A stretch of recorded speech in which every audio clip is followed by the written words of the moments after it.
What's up, everybody? It's your boy Markin with Don, and today we're going to talk about the two top alternative platforms for OnlyFans, right? Because I know everybody's looking for where are they going to go next? What are the two top platforms below? You can go down below. The link is in the bio of this video. You can actually click on it and get signed up now. The two platforms that we are going to be focused on the most is going to be ifans and Fansly, okay?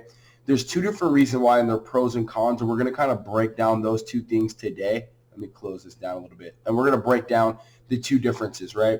So one, Fansly has its suggestive categories and stuff like that. And I think that's pretty much, it's going to be a basic platform compared to ifans. ifans has been doing major adjustments that they're going to be growing. You have your live feature already on here.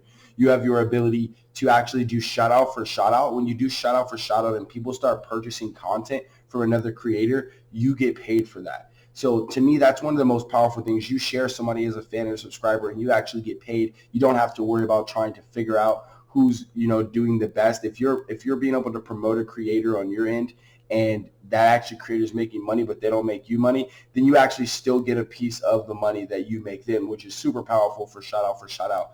Why is OnlyFans ifans going to be the next hottest platform out? I think it's going to be intense. So ifans, it is the next hottest platform out here, and the other platform is going to be Fansly, which you can also use as well, which we believe is going to be a very powerful platform. But if I was going to choose one, ifans would be it. And these are the two alternative platforms that I would say you should use if you are getting your way off of OnlyFans into your next platform.